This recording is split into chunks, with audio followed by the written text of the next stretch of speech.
एक ऐसी गुफा जिसमें गिरने के बाद सीधे पाताल लोक देखने को मिलता है। मतलब इस गुफा में गिर के बाहर आने वाले का ट्रैक रिकॉर्ड बिल्कुल 0% है। जो आज तक अंदर गया वो कभी बाहर नहीं आ पाया। ऐसे में अगर आपका दोस्त उसमें गिर जाए तो क्या करेंगे आप? हाय गाइस, मैं उत्तरवेश राजपूत और आज मैं रिव्यू करने वाला हूँ मंजुमल बॉयज का, एक मलयालम मूवी जिसने बॉक्स ऑफिस पे सारे रिकॉर्ड तोड़। ये कहानी है कुछ ऐसे दोस्तों की जिन्हें अपनी दोस्ती का प्रमाण खुद शैतान को देना पड़ा। ये सारे ही दोस्त एक साथ पढ़े लिखे बड़े हुए और सब कुछ इन्होंने साथ में किया।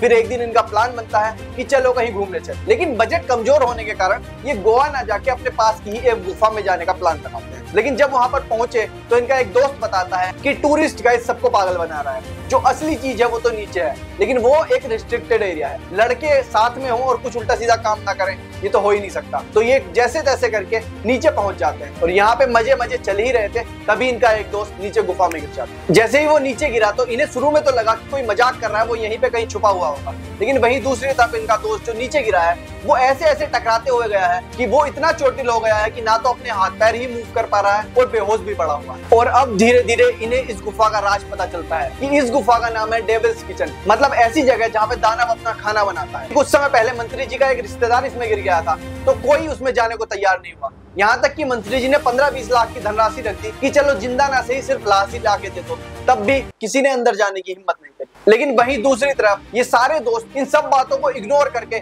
सिर्फ एक कसम खाए बैठे हैं कि जाएंगे तो सारे वापस जाएंगे वरना हम भी इसी में कूद जाएंगे। और जिस व्यक्ति ने ट्रिप प्लान की थी उसके चेहरे पे जो एक रंगत उड़ी हुई दिखती है, जब जब मैं वो सीन देखता हूँ मुझे याद आती है भगवान राम की। जब भगवान लक्ष्मण मूर्छित पड़े हुए थे तब भगवान राम ने कहा था कि या तो हम तीनों ही घर जाएंगे या एक भी घर नहीं जाएगा। वैसा ही कुछ यहाँ पे देखने को मिलता है कि वो व्यक्ति खुद में इतनी कसमकस में है कि क्यों मैंने ट्रिप प्लान की, क्यों मैं यहाँ पे लेके आया, क्यों हमने यहाँ पे नीचे आने की कोशिश करी। और ये सब चल ही रहा था तभी बारिश पड़ने लगी। जब बारिश पड़ने लगती है तो सारा पानी इकट्ठा होकर उस गुफा में जाने लगता है और उस गुफा में जाते हुए पानी को रोकने के लिए पहले तो ये हाथों का उपयोग करते हैं, लेकिन जब इन्हें कुछ समझ नहीं आता तो उस पानी के रास्ते में खुद लेट जाते हैं। और अगर आपने भी बचपन में कहानियां सुनी है तो आपको भी पता होगा कि ऐसी ही एक कहानी है नचिकेता की। अगर आपने वो कहानी सुनी है तो मुझे कमेंट में लिख के जरूर बताना, और अगर आप वो कहानी सुनना चाहते हैं तो भी मुझे कमेंट में लिख के बताओ, मैं जरूर सुनूंगा। और इसके बाद शुरू होती है वो कसमकस कि जब कोई भी उस दर्रे में उतरने को तैयार नहीं है, इन्हीं में से एक दोस्त वो बेड़ा उठाता है कि मैं नीचे जाऊंगा और अपने दोस्त को बचा के लाऊंगा।